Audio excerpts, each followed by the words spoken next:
ప్రచురించారు. ఇక అదేవిధంగా నల్గొండ నా ప్రాణం మీ సేవలోనే నా చివరి శ్వాస అని 5 సార్లు గెలిపించిన ప్రజల రుణం తీర్చుకోలేనిదని 48 డివిజన్లోనూ హస్తం గెలవాలి నల్గొండ నంబర్ 1గా నిలుపుతా అని మున్సిపల్ ఎన్నికల ప్రచారంలో మంత్రి కోమటిరెడ్డి వెంకటరెడ్డి తీవ్ర భావోద్వేగానికి అయితే గురయ్యారు. మరి కోమటిరెడ్డి వెంకటరెడ్డి తీరు ఒకలాగా ఉంటుంది, అదే మళ్ళీ వాళ్ళ బ్రదర్ అయిన కోమటిరెడ్డి రాజగోపాల్ రెడ్డి తీరు మరో రకంగా ఉంటుంది. ఎప్పటికప్పుడు పార్టీని లైన్ దాటి మాట్లాడిన పరిస్థితి కోమటిరెడ్డి వెంకటరెడ్డికి అయితే ఉండదు, కానీ కోమటిరెడ్డి రాజగోపాల్ రెడ్డికి ఉంటుంది.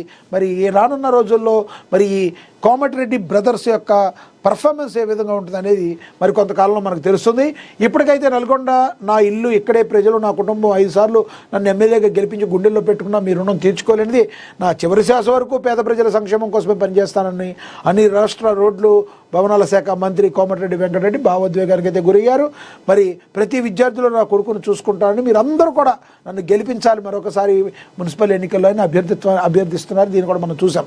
ఇక మున్సిపల్ ఎన్నికల్లో బీజేపీ జెండా రెపరెపలాని బీజేపీ రాష్ట్ర నాయకులు మాజీ ఎమ్మెల్యే శాసనపూడి సైదిరెడ్డి హుజూర్ నగర్లో మరి చెప్పడం అయితే జరిగింది. ఇక 3వ వార్డు విజయం ప్రజలకి అంకితం, 3వ వార్డు ప్రజలకి జీవితాంతం రుణపడి ఉంటారని 8వ వార్డు కాంగ్రెస్ పార్టీ అభ్యర్థి కోతి సంపత్ రెడ్డి, 3వ వార్డు కౌన్సిలర్ సులభ నాగలక్ష్మి చంద్రశేఖర్ అయితే తెలిపారు. కొన్ని ఏకగ్రీవాలు కూడా అవుతున్నాయి కాబట్టి ఏంటనేది తెలిసిపోతుంది. ఇక బ్లడీ రోమియోల్లో పూజా హెగ్డే దాదాపుగా 4 ఏళ్లగా తెలుగు చిత్రసీమకు దూరంగా ఉన్న మంగళూరు సోయగం పూజా హెగ్డే బాలీవుడ్కి ప్రాధాన్యం ఇవ్వడంతో ఇక్కడ అవకాశాలు తగ్గిపోయాయి. అయితే వరుస ఫెయిల్యూర్స్ దృష్ట్యా ప్రస్తుతం ఈ భామ తెలుగు ఇండస్ట్రీపై దృష్టి పెడుతుంది. ఇటీవలే దుల్కర్ సల్మాన్ నటించిన రొమాంటిక్ ఎంటర్టైన్లో ఆమె కథానాయిక ఖరారు చేశారు. DQ41 వర్కింగ్ టైటిల్తో ఈ చిత్రాన్ని తెరకెక్కిస్తారు. తాజాగా సమాచారం ప్రకారం తెలుగులో ఈ భామ మరో భారీ ప్రాజెక్టులో భాగం కాబోతున్నట్టుగా తెలుస్తుంది. వివరాలకు వెళ్తే సుజిత్ దర్శకత్వంలో నాని బ్లడీ రోమియో అనే చిత్రంలో నటించబోతున్నారు. వేసవిలో ఈ సినిమా సెట్ల మీదకు వెళ్ళినది ప్రస్తుతం ప్రీ ప్రొడక్షన్ వర్క్ జరుగుతుంది. ఇందులో పూజా హెగ్డేను కథానాయికగా ఖరారు చేశారన్న సమాచారం. త్వరలోనే అధికారిక ప్రకటన అయితే కూడా రానుంది అని కూడా ప్రచురించారు. ఇక అదేవిధంగా చూసుకుంటే ఏబిఎన్లో చూద్దాం. ఏఎన్ఎన్ మహాదేవ పత్రికలు అయితే చూసాం. ఇక ఏబిఎన్ ఆంధ్రజ్యోతిలో అయితే మరి ఏమి ప్రచురించారో ఆంధ్రజ్యోతిలో అయితే చూద్దాం. రోబో కాప్ పట్టేసింది. 2 పాత నేరస్తులను పట్టుకున్న రోబో విశాఖ రైల్వే స్టేషన్లో ముఖాన్ని డేటాబేస్లో గుర్తించిన అర్జున్ వెంటనే అదుపులోకి తీసుకున్న రైల్వే పోలీసులు. వారిపైన రాయగడ పోలీస్ స్టేషన్లో కేసులు నమోదయ్యాయి. రోబో కాప్ ఏఎస్సి అర్జున్ గుర్తించిన పాత నేరస్తులతో ఆర్పీఎఫ్ సిబ్బంది అని కూడా ప్రచురించారు. ఇక సూత్రధారులను వదలొద్దు. కేబినెట్ సమావేశంలో మాట్లాడుతున్న సీఎం చంద్రబాబు చిత్రంలో డిప్యూటీ సీఎం పవన్ కళ్యాణ్, మంత్రులు లోకేష్, కొల్లు రవీంద్ర, అనిత, మనోహర్, అచ్చెన్నాయుడు, సిఎస్ విజయానంద్ తదితరులు ఉన్నారు. మరి కల్తీ నెయ్యిపై మంత్రులు ముక్తకంఠంతో మరి ఖండిస్తున్నారు. సిట్ లేఖపై కేబినెట్లో సుదీర్ఘ సమాలోచనలు చేశారు. కల్తీకి దారితీసిన పరిణామాలు లేఖలో నామాత్రంగానే ప్రస్తావించారు. వాటిపై దృష్టి పెడితే దోషులు తేలే అవకాశం ఉందని మరి చెప్పారు. ఎవరైతే కల్తీ నెయ్యిపై మరి ఈ దందాలో ఉన్నారు వీళ్ళందరినీ కూడా వదలొద్దని, దీనిపై అసలు రాజకీయమే లేదు, అది మన ఎజెండా కూడా కాదని, తిరుమల తిరుపతి పవిత్రను కాపాడటమే లక్ష్యమని, సూత్రధారుల ఎవడో తిరగడం శిక్ష పట్టడమే ముఖ్యమని సీఎం చంద్రబాబు అయితే చెప్పారు.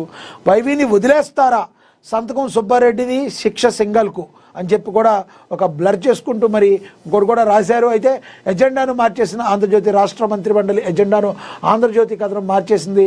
నిర్దేశిత ఎజెండాపై చర్చించేందుకు రాష్ట్ర కేబినెట్ మంగళవారం ఉదయం 10:30 సమావేశం కావాల్సింది. కేబినెట్ సమావేశానికి ముందు అమెరికా భారత వాణిజ్య ఒప్పందంపై చర్చించేందుకు ఎన్డీఏ పక్షాలతో సీఎం చంద్రబాబు ప్రత్యేకంగా భేటీ అయ్యారు. అయితే ఆంధ్రజ్యోతిలో మంగళవారం ప్రచురితమైన వైవీని ఇది వదిలేస్తారా అని కథనంపై చర్చించేందుకే సీఎం భేటీ నిర్వహించినట్లుగా విశ్వసనీయ సమాచారం అని చెప్పి మరి ఆంధ్రజ్యోతి మరి ఈ రకంగా ప్రశ్నించినందుకు దాని గురించి కేబినెట్లో ప్రస్తావించారని కూడా రాసుకొచ్చింది ఆంధ్రజ్యోతి.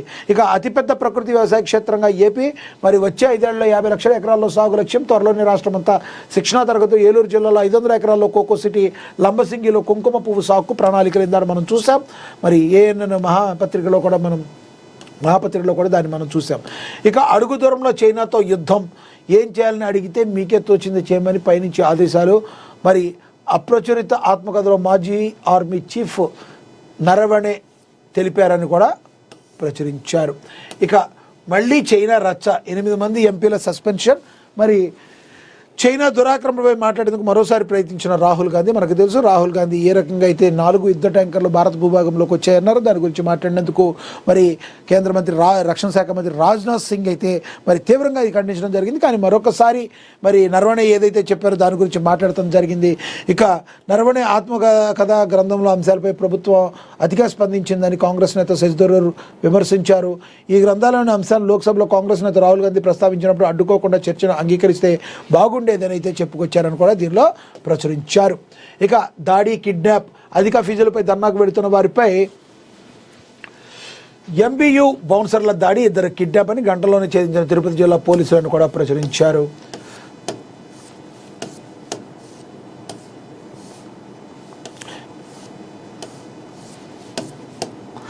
ఎక్కడ పడితే అక్కడ కొన్ని హత్యలు అయితే జరుగుతున్నాయి. ఎప్పుడు కూడా శాంతి భద్రతలను అయితే కాపాడే అడకత్తెరలో వీధి కుక్క అని కూడా ప్రచురించారు. విశ్వాసానికి మారుపేరైన వీధి కుక్కల పరిస్థితి బతకలేక చావలేక మరి దినదిన గండంగా తరింది. నిర్మూలించాలి కుక్కకాడు బాధితులు, ఆదరించాలని జంతు ప్రేమికులు కోర్టులకు వరకు వెళుతున్నారు. ఇదిలా ఉంటే కోర్టుల ఆదేశాల మేరకు వీధి కుక్కల సంతానోత్పత్తిని నివారించడానికి కార్పొరేషన్ చర్యలు చేపడుతుంది. కొన్ని చోట్ల కుక్కలు చేస్తున్న కుటుంబ నియంత్రణ ఆపరేషన్లు బెడిసి కొడుతూ ఇన్ఫెక్షన్లు సోకి అవి చనిపోతున్నాయి. దీనికి